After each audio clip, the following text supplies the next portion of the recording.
Student to mind map IQ. जो आज का जो चैप्टर होगा वो होगा साउंड। साउंड बेसिकली एक बहुत इंपॉर्टेंट चैप्टर है पेपर पॉइंट ऑफ व्यू से, क्योंकि इसमें से पेपर में फाइनल टर्म में आपसे इंपॉर्टेंट ही क्वेश्चंस पूछे जाते हैं। तो आज का जो ये चैप्टर होगा इसमें हम क्या क्या कवर अप करेंगे, सबसे पहले हाईलाइट ले लेते हैं। तो बेसिकली इस चैप्टर में कवर करने वाले हैं हम ये सारे टॉपिक्स, ठीक है। तो ये टॉपिक्स क्या हैं बेसिकली समझ लेते हैं।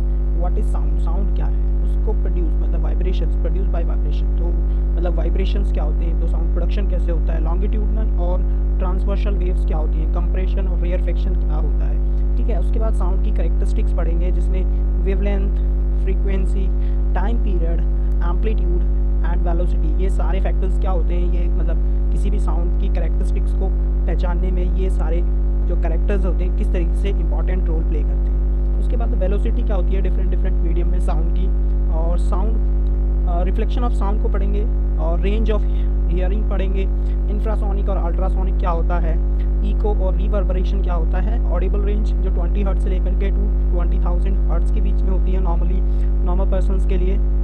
और एप्लीकेशंस पढ़ेंगे, मेगाफोन्स, स्टेथोस्कोप, साउंड बोर्ड्स का, ये बेसिकली जब मल्टीपल रिफ्लेक्शन होता है साउंड का तो उससे रिलेटेड है ये एप्लीकेशंस। नेक्स्ट इसमें होगा एप्लीकेशन ऑफ सोनार और ह्यूमन ईयर, मतलब जो हमारे ह्यूमंस के ईयर होते हैं उनकी वर्किंग किस प्रकार से वो किसी भी साउंड को हियरेबल कर पाते हैं। इसमें जो कंप्लीट स्टार्ट करेंगे वो एक बेसिक माइंड मैपिंग से स्टार्ट करेंगे, जिससे कि आपको इजीली स्ट्रैटेजी क्रिएट कर सको, जो कि आपको चैप्टर में पढ़ना क्या है बेसिकली नोट्स बना सको आप इससे। और हर इसमें ये जो चैप्टर होगा ये कंप्लीट थ्योरी होगा विद एक्सप्लेनेशन, और वही जो हम बोलते हैं शॉर्ट और इजी टू अंडरस्टैंड होगा, ठीक है। तो चलिए स्टार्ट करते हैं। देखिए सबसे पहला जो इंपॉर्टेंट चीज़ है वो है साउंड। मैपिंग को लेकर के अगर हम बात करें तो मैपिंग ही आपको समझना ज़रूरी है। इस सीरीज़ में हम इसको 2 पार्ट में कवर करेंगे। आप पहले इसमें हम इसको कवर करेंगे 2 पार्ट में। यदि आप इसमें इस चैनल पर नए हैं तो प्लीज़ चैनल को लाइक एंड सब्सक्राइब कर लीजिए। चलिए स्टार्ट करते हैं। बेसिकली सबसे पहले मैपिंग समझते हैं क्या है। मैपिंग में अगर बात करें तो साउंड एक फॉर्म ऑफ एनर्जी है जो ट्रेवल करती है वेव की फॉर्म में, ठीक है। तो ये हो गया साउंड का एक बेसिक सा नेचर, ठीक है। उसके बाद ये प्रोड्यूस कैसे होती है, प्रोड्यूस होती है बाय वाइब्रेशंस। लॉन्गिट्यूडनल वेव्स क्या होती हैं, ठीक है। उसके बाद ये एक करेक्टरिस्टिक्स के बारे में पढ़ना है, साउंड की करेक्टरिस्टिक्स है 5 करेक्टरिस्टिक्स, और ये किस प्रकार से किसी भी साउंड को अफेक्ट करती हैं, ठीक है। उसके बाद रिफ्लेक्शन ऑफ साउंड पढ़ना है, जो कि मतलब साउंड किसी भी ऑब्जेक्ट से रिफ्लेक्ट होने के बाद किस प्रकार से उसकी प्रक्रिया होती है, मतलब रिफ्लेक्शन होने के बाद वो किस तरीके से एक्ट करता है साउंड, वो पढ़ना है। रेंज ऑफ हियरिंग क्या होती है, जिसमें आप 3 चीज़ पढ़ोगे, ऑडिबल, इंफ्रासोनिक, अल्ट्रासोनिक। और अल्ट्रासोनिक के एप्लीकेशंस, और सोनार बेसिकली एक टेक्नोलॉजी है, उसका क्या इस्तेमाल होता है, ठीक है। अगर हम रिफ्लेक्शंस की बात करें तो रिफ्लेक्शन में आप इको पढ़ोगे, रिवर्बरेशन पढ़ोगे, और इनका एप्लीकेशन होगा। एप्लीकेशन मतलब ये कहाँ पर इस्तेमाल होते हैं, जैसे मेगाफोन, स्टेथोस्कोप और साउंड बोर्ड्स। इनमें इनको फॉर्म करने में जो रिफ्लेक्शन ऑफ साउंड है वो बहुत इंपॉर्टेंट रोल प्ले करता है। और जो लास्ट में इसमें होगा स्ट्रक्चर ऑफ ह्यूमन ईयर, यानी जो ह्यूमन मानव कान होता है उसको किस तरीके से समझा जाए, वो किस तरीके से किसी भी साउंड को हियर करता है, सुन पाता है। चलिए तो स्टार्ट करते हैं। ये था मैपिंग। आपको बेसिकली सबसे पहले ये कंपल्सरी है कि साउंड कैसे प्रोडक्शन होता है, उसके बाद करेक्टरिस्टिक्स, उसके बाद हो गया आपका रिफ्लेक्शन ऑफ साउंड, ठीक है। उसके बाद ये लॉन्गिट्यूडनल वेव, मतलब लॉन्गिट्यूडनल वेव, कंप्रेशन, रेयरफेक्शन क्या होता है, रेंज ऑफ हियरिंग क्या होती है, और ह्यूमन स्ट्रक्चर। बेसिकली ये जो 6 पैरामीटर्स हैं, यही 6 पैरामीटर्स आपको इस चैप्टर के अंदर पढ़ने हैं, और इसी 6 पैरामीटर के ऊपर ये कंप्लीट चैप्टर है। चलिए तो स्टार्ट करते हैं। फर्स्ट आता है सबसे पहला जो साउंड। साउंड होता क्या है, अगर आपसे कोई पूछे व्हाट इज साउंड, तो साउंड बेसिकली एक सेंसेशन होता है जो कि हमारे ईयर्स फील करते हैं। मतलब सेंसेशन का मतलब एक सेंसिंग चीज़ होती है जिसको हम हियर कर पाते हैं, और एक फॉर्म ऑफ एनर्जी होती है जो हमें सुनाई पड़ती है, ठीक है। Sound is a form of energy which makes us here. अगर हम थर्ड पॉइंट की बात करें तो थर्ड पॉइंट क्या होता है, थर्ड पॉइंट बोलता है कि law of conservation of energy is applicable to the sound, यानी जो साउंड है उसमें जो law of conservation of energy है वो एप्लीकेबल है। किस प्रकार से, देखिए law of conservation of energy क्या कहता है कि कोई भी एनर्जी ना तो क्रिएट किया जा सकती है और ना ही उसको डिस्ट्रॉय किया जा सकता है, ठीक है। कोई भी एनर्जी होती है ना तो उसको क्रिएट की जाती है ना डिस्ट्रॉय की जाती है। तो बेसिकली साउंड एनर्जी के केस में भी law of conservation of energy applicable है। फोर्थ पॉइंट क्या कहता है कि फोर्थ पॉइंट बोलता है sound travels in a form of wave. तो साउंड जो ट्रेवल करता है वो किसके फॉर्म में करता है, तो वेव की फॉर्म में ट्रेवल करता है। तो आपसे जब क्वेश्चन पूछा जाए व्हाट इज साउंड, तो आप क्या बताओगे, sound is a sensation of, मतलब सेंसेशन फेल्ट है जो ह्यूमन ईयर्स सुन पाते हैं या एनिमल ईयर्स होते हैं, ठीक है। नेक्स्ट ये फॉर्म ऑफ एनर्जी है जो किसी भी हेयर पर्सन को हियर मतलब सुनने के लिए मजबूर करती है। ठीक है, इसमें कंजर्वेशन ऑफ एनर्जी एप्लीकेबल है। और फोर्थ पॉइंट जो है वो है कि साउंड ट्रेवल करता है किस फॉर्म में, एक वेव की फॉर्म में। तो साउंड एक वेव है, सेंसेशन ऑफ ईयर है जो हमारे ह्यूमन ईयर सुनते हैं, और फॉर्म ऑफ एनर्जी है जो it is a form of energy that follow law of conservation of energy. ठीक है, नेक्स्ट जो इंपॉर्टेंट चीज़ आती है वो आती है प्रोडक्शन ऑफ साउंड। देखिए साउंड आपको पता चल गया कि साउंड होता क्या है। अब साउंड प्रोड्यूस कैसे होता है, तो साउंड प्रोड्यूस होने के लिए सबसे इंपॉर्टेंट चीज़ होती है किसी भी ऑब्जेक्ट का वाइब्रेट होना। क्या होना, वाइब्रेट होना। जब कोई भी ऑब्जेक्ट वाइब्रेट होता है तो वो क्या करता है, वाइब्रेटिंग होने की वजह से उसके अंदर से साउंड प्रोड्यूस होता है। ठीक है, चलिए समझते हैं किस प्रकार से वाइब्रेशंस हेल्पफुल होता है किसी भी साउंड को प्रोड्यूस करने के लिए। तो वाइब्रेशन बेसिकली क्या करता है, वाइब्रेशन जब होता है किसी भी बॉडी में तो वहाँ पे साउंड प्रोड्यूस होता है, और इसके लिए जो इंपॉर्टेंट चीज़ की ज़रूरत होती है वो ऑब्जेक्ट। और ऑब्जेक्ट में हम बात करें तो आउटसाइड सोर्स होते हैं जैसे हैंड और या फिर हवा, विंड। ठीक है, हम अगर ह्यूमन बींग्स की बात करें तो ह्यूमन बींग्स में जो इंपॉर्टेंट चीज़ होती है वो वोकल कॉर्ड्स का वाइब्रेटिंग होना। यानी अगर आप मेरी आवाज़ अभी सुन पा रहे हो तो वो इस वजह से सुन पा रहे हो क्योंकि जो मेरा वोकल कॉर्ड है वो वाइब्रेट कर रहा है, तो वो आपको उसमें से एक साउंड प्रोड्यूस हो रहा है, वो आपको हियरेबल है। ठीक है, वो हियरेबल किस प्रकार से, मेरा जो वोकल कॉर्ड है वो साउंड वाइब्रेट कर रहा है। ठीक है, वोकल कॉर्ड वाइब्रेट कर रहा है जिसकी वजह से साउंड प्रोड्यूस हो रहा है, और उस साउंड का जो सेंसेशन है वो आपके ईयर्स सुन पा रहे हैं। ठीक है, नेक्स्ट है sound is produce when skin of drum vibrates. तो देखा होगा जब ड्रम बीटर्स ड्रम्स को बीट करते हैं तो क्या होता है कि ड्रम्स की जो सरफेस होती है वो क्या करती है, वाइब्रेट करती है, जिसकी वजह से साउंड प्रोड्यूस होता है। ठीक है, तो आपको समझ में आ गया कि साउंड प्रोडक्शन के लिए सबसे इंपॉर्टेंट चीज़ होती है वो किसी भी ऑब्जेक्ट का वाइब्रेट होना, और वाइब्रेट होने से क्या होता है कि साउंड प्रोड्यूस होता है, और वो साउंड जो प्रोड्यूस होता है उसको सेंसेशन करता है हमारा ईयर्स या फिर किसी भी एनिमल या ह्यूमन बींग्स के ईयर्स।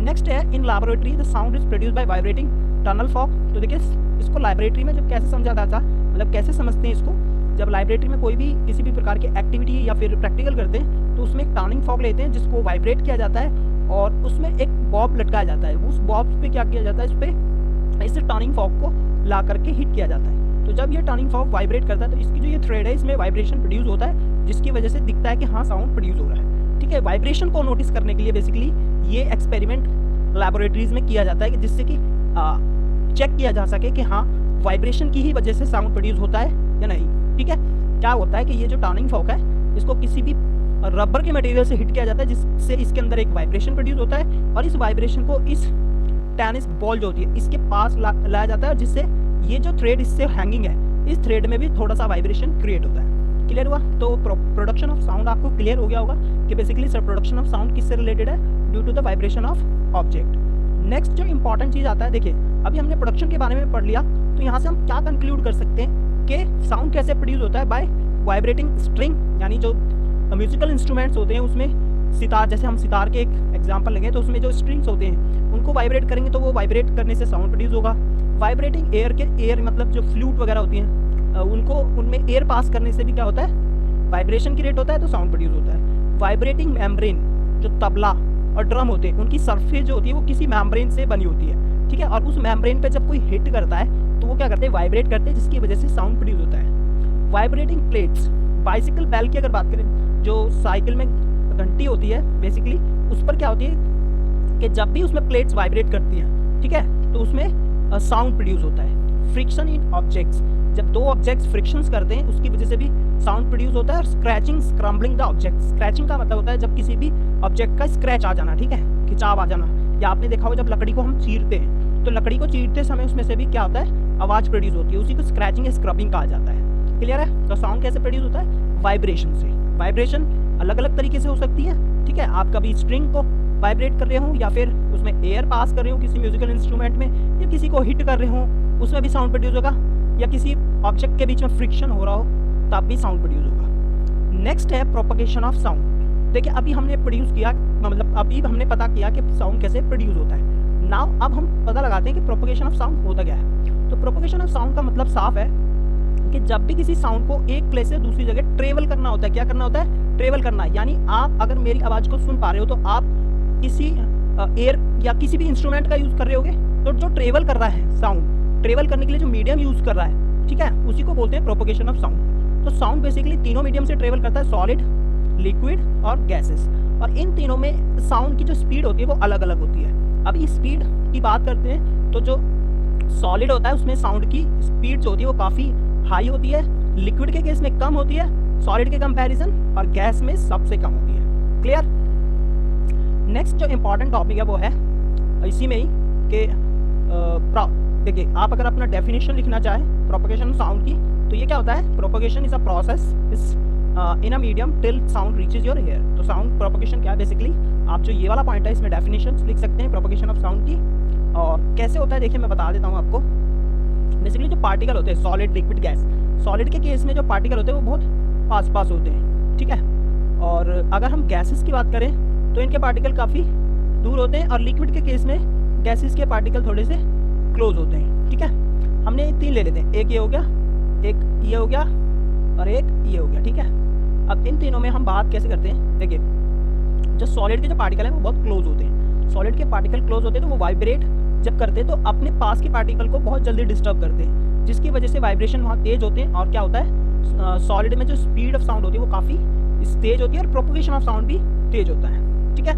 नेक्स्ट अगर लिक्विड की बात करें तो लिक्विड में प्रोपगेशन होता है सॉलिड के कंपैरिजन में कम, और सबसे कम प्रोपगेशन होता है वो गैसेस में होता है अगर हम सॉलिड और लिक्विड से कंपेयर करें। क्लियर है। बेसिकली क्या होता है, यहाँ पे डिस्टर्बेंस होता है किसी भी पार्टिकल का, ठीक है।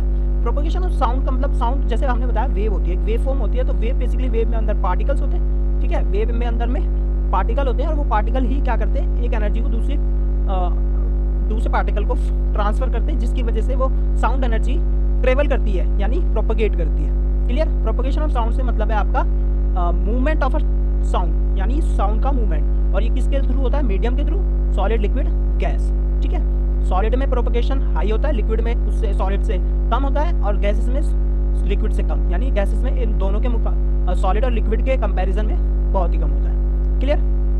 अब जो नेक्स्ट टॉपिक आता है वो आता है आपका sound waves are longitudinal waves. देखिए अगर आपको लॉन्गिट्यूडनल वेव्स समझना है, साउंड वेव लॉन्गिट्यूडनल वेव्स क्यों होती है, तो इसके लिए आपको सबसे पहले जो इंपॉर्टेंट चीज़ समझनी पड़ेगी वो समझनी पड़ेगी 3 चीज़ें। पहला कि एक कंप्रेशन क्या होता है, दूसरा रेयर फ्रैक्शन क्या होता है, ठीक है, और थर्ड चीज़ जो समझनी पड़ेगी वो साउंड प्रोपोगेट कैसे करता है, ठीक है। बेसिकली जब साउंड प्रोड्यूस होता है तो उसमें किस तरीके से कंप्रेशन, रेयर फ्रैक्शन और किसी साउंड का प्रोपोगेशन यानी प्रोडक्शन एक प्लेस टू दूसरे प्लेस ट्रेवल कर किस प्रकार से करता है, ये 3 चीज़ आपको समझनी पड़ेगी, तभी आप समझ पाओगे लॉन्गिट्यूडनल वेव साउंड को क्यों कहा जाता है, ठीक है। चलिए समझते हैं लॉन्गिट्यूडनल वेव्स क्या होती है। सबसे पहले व्हेन अ बॉडी वाइब्रेट्स, जब बॉडी वाइब्रेट्स होती है, it compresses the air surrounding, तो जो उसके सराउंडिंग में एयर होती है उसको क्या करती है, वो कंप्रेस करती है, जिसकी वजह से जो एरिया बनता है, एरिया फॉर्म होता है वो हाई डेंसिटी का होता है, उस हाई डेंसिटी वाले रीजन को ही कंप्रेशन कहा जाता है। तो इसको और अच्छे से समझते हैं, कंप्रेशन क्या होता है। देखो जब कोई भी बॉडी वाइब्रेट करती है तो उसकी जो सराउंडिंग में एयर होता है वो कंप्रेस करना शुरू करती है। क्यों?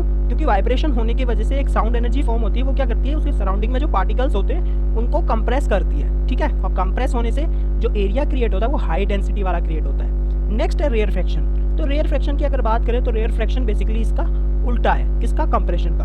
कंप्रेशन में हाई डेंसिटी वाला एरिया क्रिएट होता है और रेयर फ्रैक्शन में लो प्रेशर रीजन क्रिएट होता है, ठीक है।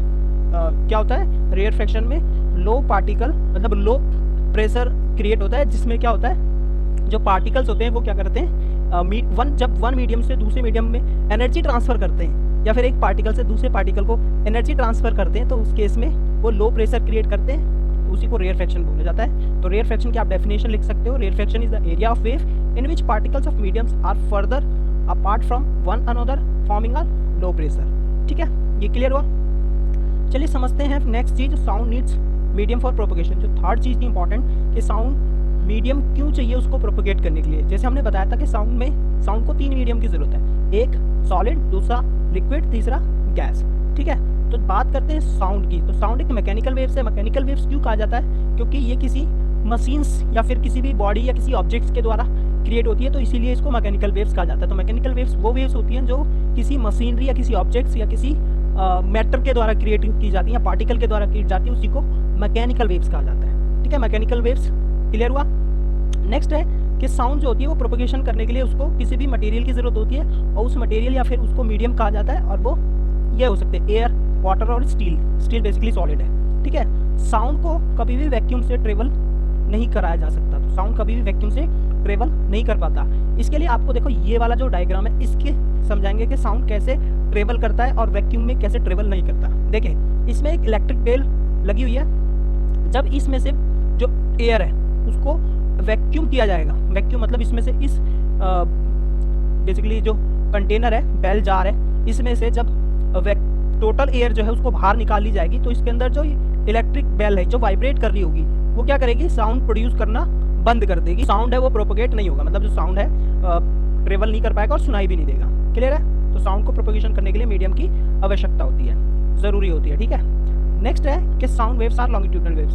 जैसे कि आप समझ गए कि जो कंप्रेशन और रेयरफेक्शन क्या होता है। कंप्रेशन रेयरफेक्शन अगर आपको क्लियर हो गया और साउंड प्रोपोगेशन के लिए क्यों मीडियम की ज़रूरत होती है तो आपको ये लॉन्गिट्यूडनल वेव्स क्लियर हो जाएगी। देखिए लॉन्गिट्यूडनल वेव्स बेसिकली क्या होती है, लॉन्गिट्यूडनल वेव्स वो वेव्स होती हैं जिसमें किसी भी वेव का वाइब्रेशन और उसमें जो पार्टिकल्स मूव कर रहे हैं उनका वाइब्रेशन दोनों का सेम डायरेक्शन हो, तभी उसको बोला जाता है लॉन्गिट्यूडनल वेव्स। जैसे आप इस वाले डायग्राम में देख पा रहे होगे कि इसमें क्या हो रहा है कि ये जो वेव है, वेव की डायरेक्शन इस तरफ है और जो पार्टिकल्स हैं ये small A B, basically A B जो है ये वाला जो पाथ है ये बेसिकली एक पार्टिकल को डिनोट कर रहे हैं। तो पार्टिकल का जो वाइब्रेशन है वो भी सेम ही डायरेक्शन में, जिस डायरेक्शन में वेव मूव कर रही है, ये वेव को शो कर रहा है और ये पार्टिकल को शो कर रहा है। तो दोनों की डायरेक्शन जब सेम होती है तो उस तरीके की डायरेक्शन को या उस तरीके की वेव को लॉन्गिट्यूडनल वेव्स कहा जाता है। और साउंड को लॉन्गिट्यूडनल वेव्स इसलिए कहा जाता है जब साउंड वेव वाइब्रेट करती है, मतलब साउंड वेव प्रोड्यूस होती है, तो उस केस में जो पार्टिकल वाइब्रेशन करते हैं वो particle vibration in the direction करते हैं जिस डायरेक्शन में वेव प्रोड्यूस हो रही है। यानी जो साउंड वेव ट्रेवल कर रही है उसी डायरेक्शन में क्या होता है, पार्टिकल्स का वाइब्रेशन होता है जिस डायरेक्शन में वेव का मूवमेंट होता है। क्लियर? नेक्स्ट है आपका ट्रांसवर्स वेव। ट्रांसवर्स वेव में थोड़ा सा चेंज है क्या कि जो डायरेक्शन होती है वेव की उसकी विपरीत दिशा में, यानी अगर जो साउंड वेव है या कोई भी वेव एक इस डायरेक्शन में फ्लो कर रही है तो जो पार्टिकल्स का वाइब्रेशन होगा वो इसके परपेंडिकुलर होगा। ठीक है, इसके परपेंडिकुलर यानी 90 डिग्री। ठीक है, तो जैसे आप इस वाली स्लिंग में देख पा रहे हो ये क्या हो रहा है, जब इसको वाइब्रेट किया जा रहा है तो वाइब्रेट मतलब इसको इस तरीके से वाइब्रेट किया जा रहा है कि जिससे कि इसके जो मूवमेंट हो वो इस प्रकार से हो। तो इसमें क्या हो रहा है कि पार्टिकल ऐसे मूव कर रहे हैं, मतलब वाइब्रेशन उनका ऐसे हो रहा है और जो वेव है वो इस डायरेक्शन में फॉर्म हो रही है। क्लियर? तो इस तरीके वेव को बोला जाएगा ट्रांसवर्स वेव। तो ट्रांसवर्स वेव के लिए आपको जो डेफिनेशन है वो ये याद रखनी है, transverse waves are the waves in which particles, जो पार्टिकल्स होते हैं वो परपेंडिकुलरली वाइब्रेट करते हैं किसके कंपैरिजन में, मतलब डायरेक्शन ऑफ वेव के। क्लियर है? ट्रांसवर्स वेव, साउंड वेव कैसी है, लॉन्गिट्यूडनल वेव्स, ना कि ट्रांसवर्स वेव। ठीक है, चलिए जो नेक्स्ट टॉपिक है कैरेक्टरिस्टिक्स ऑफ साउंड। तो कैरेक्टरिस्टिक्स ऑफ साउंड्स को समझना है इंपॉर्टेंट, क्योंकि किसी भी साउंड की प्रॉपर्टीज़ मतलब साउंड की क्या विशेषता है उन्हीं से हम बता पाते हैं कि क्या क्या साउंड में चीज़ें हैं। ठीक है, तो कैरेक्टरिस्टिक्स में आता है wavelength, frequency, amplitude, time period and velocity. ठीक है, तो ये सारी कैरेक्टरिस्टिक्स हैं किसी भी साउंड की। और कंप्रेशन, रेयरफेक्शन ये आपको क्लियर हो गया होगा, ये डेफिनेशंस हैं। ठीक है, चलिए स्टार्ट करते हैं एक एक कैरेक्टरिस्टिक्स को समझना।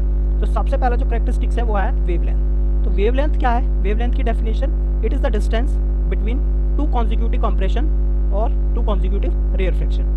टू कॉन्जिक्यूटिव कंप्रेशन और टू कॉन्जिक्यूटिव रेयरफेक्शन के बीच की जो डिस्टेंस होती है उसी को वेवलेंथ कहा जाता है। ठीक है, तो बेसिकली ये क्या है, ये बेसिकली किसी वेव है, ये वेव है और वेव में और टू कॉन्जिक्यूटिव, ये देखिए ये इसको बोला जाएगा क्या, कंप्रेशन। ये भी कंप्रेशन, ये भी कंप्रेशन है और ये भी कंप्रेशन है, और ये दोनों कंप्रेशन के बीच की जो दूरी है इसी को बोला जाएगा क्या, वेवलेंथ। ठीक है, ये हो गया आपका वेवलेंथ। नेक्स्ट है वेवलेंथ को अगर हम समझे तो वेवलेंथ को लैम्डा से डिनोट करते हैं और इसकी जो एसआई यूनिट होती है वो मीटर होती है। ठीक है, नेक्स्ट जो प्रॉपर्टी है मतलब कैरेक्टरिस्टिक्स है वो है फ्रीक्वेंसी। तो फ्रीक्वेंसी बेसिकली क्या होती है, number of complete waves produce in 1 second और number of vibration per second. ठीक है, तो फ्रीक्वेंसी की सिंपल सी डेफिनेशन ये लिखिए कि number of complete wave produce in 1 second और number of vibration per second. तो जो वाइब्रेशन होते हैं 1 सेकेंड में, नंबर ऑफ वाइब्रेशन 1 सेकेंड के अंदर हो रहा है उसी को बोला जाएगा क्या, फ्रीक्वेंसी। ठीक है, फ्रीक्वेंसी को मेजर किया जाता है 1 हर्ट्ज में, यानी हर्ट्ज बेसिकली इसकी एसआई यूनिट होती है मेजर करने की। और 1 हर्ट्ज की डेफिनेशन आपसे पेपर में पूछी जाती है कि 1 हर्ट्ज की डेफिनेशन क्या होगी। तो 1 हर्ट्ज की डेफिनेशन क्या होगी, 1 hertz is equal to 1 vibration per second. ठीक है, 1 वाइब्रेशन पर सेकेंड जो होगी वो क्या होगी, 1 हर्ट्ज की डेफिनेशन होगी। Frequency clear. नेक्स्ट है आपका टाइम पीरियड।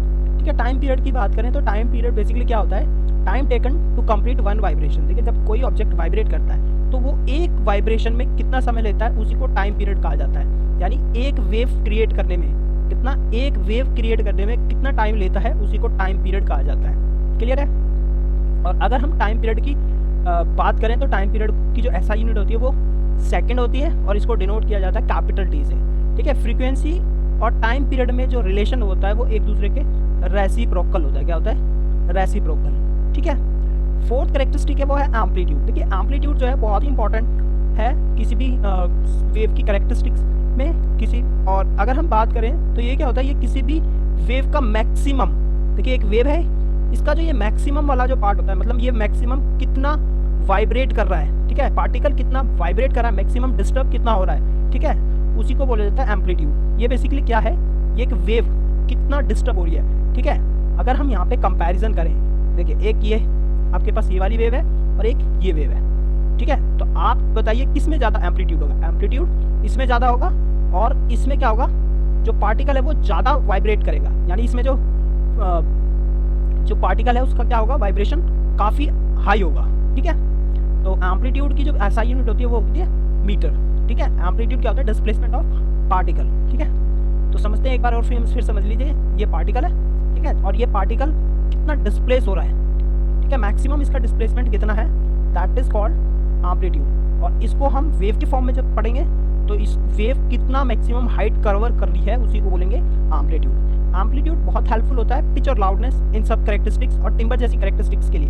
ठीक है, चलिए समझते हैं। सबसे पहला जो कैरेक्टरिस्टिक्स है पिच एम्पलीट्यूड के रिस्पेक्ट में, तो पिच क्या होती है, पिच होती है बेसिकली किसी भी साउंड को एनालाइज करने की, यानी ह्यूमन बींग्स के जो माइंड होता है वो किस तरीके से किसी साउंड को एनालाइज करता है, उसी को बोला जाता है पिच। ठीक है, और पिच की अगर हम बात करें तो पिच में ह्यूमन वॉइस जो होती है वो श्रिल होती है और उनकी जो पिच होती है वो हाई होती है। तो ये जो वेव देख रहे हो, ये सेकंड वाली वेव, ये जो वेव है ये बेसिकली किसके लिए, वुमेन्स के लिए।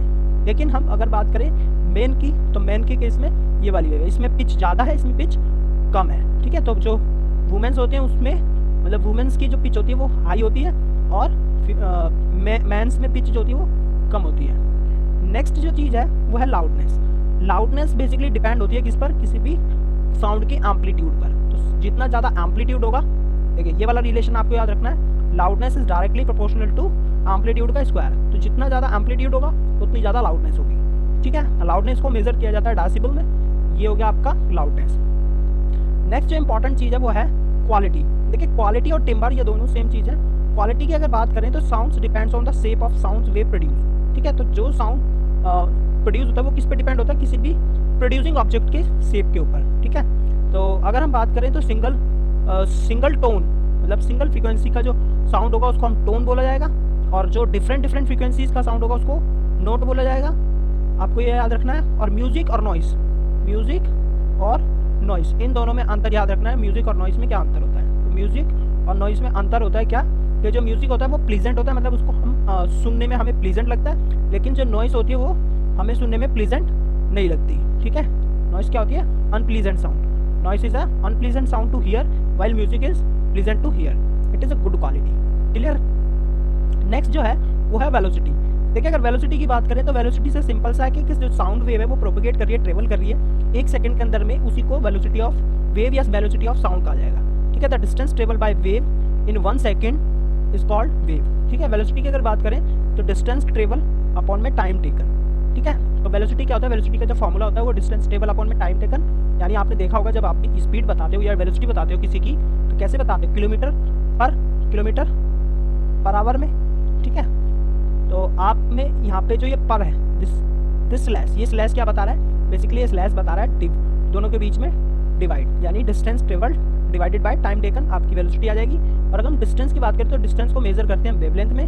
वेवलेंथ में क्यों मेजर करते हैं, क्योंकि जो डिस्टेंस कौन ट्रेवल करता है, डिस्टेंस करता है पार्टिकल ट्रेवल। ठीक है, और डिस्टेंस पार्टिकल ट्रेवल करता है तो इसलिए हम उसकी वेवलेंथ मेजर करते हैं, और वेवलेंथ डिस्टेंस की जगह वेवलेंथ लिखा जाएगा। और टाइम पीरियड जो होता है वो फ्रीक्वेंसी का रेसिप्रोकल होता है। तो जो फॉर्मूला आएगा वो आएगा velocity equals to lambda into v. Velocity का जो फॉर्मूला होता है वेवलेंथ इंटू फ्रीक्वेंसी, आप इससे ये एक वेव इक्वेशन है।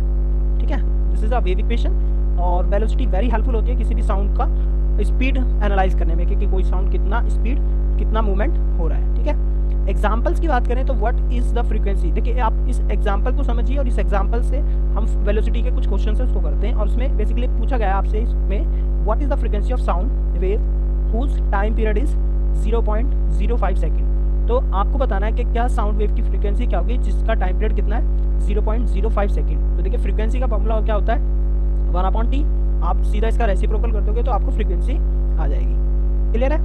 तो ये वाला जो सीरीज़ था ये यहीं तक था। इसका जो सेकंड पार्ट है वो हम नेक्स्ट सीरीज़ में लेकर के आएंगे। होप आपको ये वाला जो फर्स्ट पार्ट है इस साउंड का अच्छा लगा होगा। अगर आप चैनल पर नहीं हो तो प्लीज़ इसे लाइक एंड सब्सक्राइब कीजिए।